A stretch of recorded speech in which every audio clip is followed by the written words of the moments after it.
Continúan los ataques de encapuchados, personas especialmente de colegios estatales como universidades estatales a lo largo de Chile, pero especialmente en la capital, Santiago. Y en medio de eso vemos como el ministro de Educación del gobierno de Gabriel Boric dice que no entiende por qué pasa esto, está confundido. Y de cierta manera dice que los ataques se dan, ellos les dan cosas y no paren y no entienden por qué. Y además, y que parece ser bastante relevante porque muestra un poco los discursos que se están poniendo como dos posiciones dentro de Chile. Axel Kaiser apareció en Sin Filtro y dio su visión de lo que había que hacer para Chile, que vamos a ver que es un poco una visión similar a la que hemos visto por sectores de derecha en los 90 y comienzos de los 2000 y que tiene su elemento positivo, pero también una parte que se está ignorando, que no es muy positiva. Todo esto lo vemos a continuación.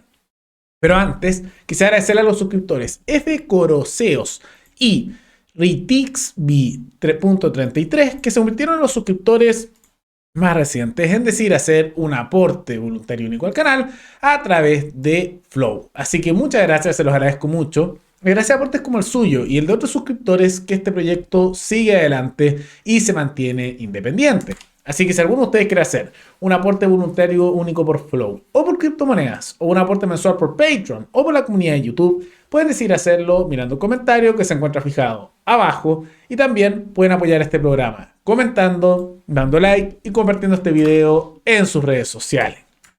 Cada vez vemos cómo continúa a lo largo del tiempo estos ataques, esta violencia que se da especialmente por grupos de encapuchados. No es realmente algo nuevo, se está dando hace mucho tiempo, pero una lástima que se haya estado normalizando. Y un discurso que se repetía mucho, pero que vemos que es mentira, era que muchos de estos sectores más progresistas, pero especialmente más estatistas y dentro de la izquierda más radical, dan el discurso que en general esto se da porque o gobernaba la derecha cuando fue el gobierno de Piñera o porque gobernaba lo que eran derechistas infiltrados o neoliberales como llamaban a la centroizquierda y que como no se estaban respondiendo ante las demandas de estos estudiantes o de estos grupos, ellos resistían, ¿no? De cierta manera una validación de esa violencia, pero tenían esa lógica de que si ellos estaban ahí esto iba a parar. Y llegaron al poder finalmente. Tenemos al gobierno de Gabriel Boric, al Partido Comunista ahí, al Frente Amplio, amplios grupos progresistas, y la violencia no ha parado. Al contrario, parece estar al mismo tiempo aumentando. Y vemos situaciones de que hace poco atacaron un cuartel que se da a nivel militar y hubo lesionados que eran justamente asociados al mundo militar porque particularmente donde se están dando esos disturbios estaba cerca de un cuartel, no porque se hubieran movilizado militares. Y dentro de eso, que esto fue cerca del Internado Nacional Barros Arana, institución estatal, centro de adoctrinamiento como se ha visto en los últimos tiempos, se dieron estas situaciones. Y ante esto, salió el gobierno a criticar la situación y el ministro de Educación, al que algunos le han pedido la renuncia, como el caso de Pamela Giles, que le andaba pidiendo la renuncia al ministro de Educación, y dijo que él no entendía por qué pasaba esto, que no tiene idea a esta altura por qué están haciendo estos ataques y qué es lo que quieren. ¿Qué es lo que dijo? La población está cansada, nada justifica estos hechos. Me pregunto, ¿qué relación tiene el ataque a un cuartel con las demandas estudiantiles? No sabría decir si esto es anarquía. Mi pregunta es de qué manera contribuyen estas acciones a las mejoras educacionales. Nosotros estamos abocados en recuperar aprendizaje. Esto no solo se interpone al orden público, sino también afecta la enseñanza. Entonces, no entiende, ¿no? No entiende. Y veamos una serie de cosas. Por un lado, está bien que él diga que no se justifican estos hechos. Es una lástima que su coalición, como su sector político, lo hayan justificado por mucho tiempo. Entonces, aunque está bien que se haga esa crítica, es muy hipócrita que la hagan porque por mucho tiempo ese sector político justificó estos actos y muchas veces lo justifican.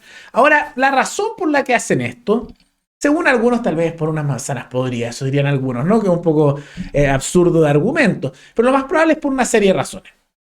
Por un lado, no es que sean anarquistas, porque los anarquistas en general pueden haber algunos que son más violentos, pero también hay muchos que hacen distintos tipos de organizaciones simplemente ajenas al Estado. Un ejemplo es lo que ocurrió en Cherán, en México. Mutualistas, anarquistas, y se organizaron con mucho más orden y cero intervención estatal que lo que era el Estado mexicano, ¿no? Pero más allá de esa situación, esto ocurre porque ¿de dónde salen estas personas? De instituciones estatales. De colegios estatales, como Barros Arana, el Instituto Nacional, o también de universidades estatales, como pasa en la Universidad de Chile, o ahora también de instituciones que están siendo manchadas por el Estado, que son privadas, entre comillas, pero están recibiendo gratuidad del Estado, o sea, subsidios para eso, o intervención estatal con bonos o subsidios, donde el Estado mete su mano, que sea un poquito, y aunque nominalmente sean privados, sea esta decadencia. ¿Y por qué pasa? Porque lo que empiezan a surgir de esos lugares, y hay que recordar el caso del Instituto Nacional, que esto es muy ejemplo de donde surgió, uno de los primeros lugares, es que empiezan a surgir personas revolucionarias, de extrema izquierda, que consideran a personas como Boric o el mismo gobierno en general como unos tibios. Sectores que en algunos casos llegan a considerar que el Partido Comunista es moderado, ¿no? Para que se hagan un poco la idea de radicalismo. Y eso es porque, en gran medida, personas que son profesores en esos colegios han hecho ese adoctrinamiento. Y donde hay institución estatal, se ha dado esa situación de adoctrinamiento. Por eso salen tantas personas radicales de la Universidad de Chile, del Instituto Nacional, también al mismo tiempo del Internado Nacional Barros Arana, y es cómo se ha utilizado, y el Estado siempre por naturaleza es así, la educación como un método de adoctrinamiento ciudadano. Y en realidad siempre se ha usado así la educación, sea por gobierno o cualquier tendencia, la educación estatal con estos programas únicos que obligan a educar de cierta manera y no se consulta a los padres, a las familias, como también a las personas en distintas comunidades, se usa como método de adoctrinamiento. Ahora como método de adoctrinamiento más de extrema izquierda, pero en otras épocas como adoctrinamiento religioso, conservador, etc. Pero es por eso. Y están cosechando las consecuencias de la ideología que ellos empujaron. Y es nefasto. La solución a esto al mismo tiempo es ser mucho más duro con los encapuchados, que para menores de edad que hagan actos de violencia tienen que ser responsables de sus actos. Yo encuentro que es una cosa que no debería existir, esto que sean inimputables menores de edad, inaceptable. Y al mismo tiempo se tiene que cerrar o privatizar y sin ninguna presencia estatal los centros de educación estatales, porque son prácticamente centros de adoctrinamiento y por naturaleza están hechos así, para imponer una visión por parte de los que controlan el Estado, los políticos, a las nuevas generaciones. Es nefasto. Pero más allá de eso, también lo que vimos fue que Axel Kaiser tuvo una participación en el programa Sin Filtros y más allá de las discusiones, la pelea, la frasecita, que creo que muchas veces se enfocan en esos programas en eso, pero creo que es más importante a veces discutir los temas de fondo, dio un poco su visión de lo que tiene que ser la sociedad y que tiene que estar enfocada en el crecimiento y no tanto así en la redistribución de la riqueza, no enfocarse de dónde viene tanto la riqueza, sino más bien en producir riqueza. Es mejor una sociedad muy desigual donde todos tengan mucho a una sociedad muy igual donde todos tengan muy poco. Socialismo. ¿Ok? Primero. Segundo, necesitamos preocuparnos por la creación de riqueza y dejar de pensar en la redistribución un rato. ¿Ok? Porque si tú sigues en el camino que vamos, y lo estamos viendo, llevamos una década de crecimiento perdido en Chile. Una década sin crecer. Y esto lo dijo Nicolás Izaguirre, tenía razón. Que el país creciendo 5% te aseguro que no hay estallido social. Ahora, ¿por qué no crecemos? ¿Por qué no hacemos las reformas? Porque acá todos dicen, y a mí me pasaba años atrás, me acuerdo cuando estaba en un panel de radio con Miguel Crispi y otros, y era, sí, no, lo de la eficiencia es importante, pero resulta que llevamos décadas sin que se haga absolutamente nada por la clase política a partir del tema de la eficiencia y mejorar el gasto. Y lo otro, quiero terminar, la gente que se gana su dinero, rica o pobre, tiene derecho al dinero que se gana. Para eso trabaja. Entonces, hay un principio moral en preservar lo que son los frutos de tu trabajo, seas rico o seas pobre. Sí, entonces esto de que el Estado puede colectivizar y quedarse con la plata de la gente. Está desequilibrada la cancha, en Chile, de la regulación tributaria total. Hay varias cosas que tienen que ver con la igualdad. Pregunten ustedes, saben del estudio Axel, danos la palabra. Cecilia. Los ricos se están yendo de Chile. Ahí lo ven. Ahora, este es un mensaje que se repitió mucho en los 90 y comienzo de los 2000 y que fue una lógica que se tomó bastante por la centro-izquierda como por la derecha por mucho tiempo, ¿no? Por la UDI, la Renovación Nacional, Evópoli en su momento y también por prácticamente toda la centro-izquierda. Y la alternativa a ese mensaje, que muchos lo llaman neoliberal, que en realidad es un concepto inventado, que en los 30 se utilizó un par de veces, pero que a nivel académico como también a nivel de fondo realmente es un constructo, ¿no? No tiene una definición en la actualidad que se utilice, es una cosa bien ambigua. La alternativa a eso era el estatismo total, que es el que está presentado actualmente por Gabriel Boric, por el gobierno, por gran parte de la izquierda y ahora gran parte de la derecha, en cual el Estado interviene más en la vida de las personas y se encarga de otras cosas. Y hay algo que creo que es importante para analizar un poco de fondo, de que uno, le están dando más espacio a figuras como Axel Kaiser, también a mi persona me han invitado, que tengo una visión más bien libertaria, que muestra que hay un cambio cultural dentro de Chile, que eso es una buena noticia, que se da más espacio, pero creo que hay un tema interesante con las visiones de sociedad, porque por un lado sí, es muy importante crear riqueza, pero no es lo único importante. Efectivamente, es mucho más próspero una sociedad en que lo importante es que las personas estén bien más allá de que todos estén iguales, eso es súper importante. Súper importante la creación de riqueza. Y tiene toda la razón en eso Axel Kaiser. Pero creo que no hay que dejar de lado el origen de esa riqueza. Que eso es súper importante. Que es tan importante que se cree prosperidad, que se cree riqueza y las personas puedan surgir, pero también hay que ver de dónde surge esa riqueza. No es el problema que haya diferencias, sino cuál es el origen de esas diferencias. Y no es un problema en sí que haya personas que le vaya súper bien siempre que lo hayan obtenido de manera legítima. Voy a dar un ejemplo. Está bien, por ejemplo, que un futbolista, por ejemplo, Alexis Sánchez, tenga una riqueza millonaria. Se esforzó, surgió y puede tener mucho dinero. Y muy desigual, sí. Pero ese no es un problema en sí. Es una riqueza justa, porque la consiguió con su esfuerzo. No hay una cosa ilegítima de por medio. Es lo mismo, una persona puede tener una cierta cantidad de dinero y lo obtuvo trabajando con esfuerzo, y otro, por ejemplo, podría tener la misma cantidad de dinero pero lo consiguió robando. Si no nos fijamos en la riqueza, diríamos que ambos casos están bien, pero es distinto. Porque no solo la plata en sí, no solo la riqueza, sino cómo nace esa riqueza. Y yo diría que en Chile hay una serie de cosas. Por un lado, efectivamente, se han hecho una serie de reformas muy negativas, súper estatistas, súper colectivistas, desde numerosos gobiernos para atrás, y que una de las peores fue la reforma tributaria de Bachelet, que empeoró la situación. Pero también un problema que hemos visto en este país y que genera mucha indignación, y la prensa, como también sectores políticos, lo han tratado de empujar como que esto fuera el capitalismo, el mercado, cuando en realidad tiene que ver con el Estado siendo cómplice de esto, tiene que ver con la riqueza ilegítima, el corporativismo que afecta tanto a Chile.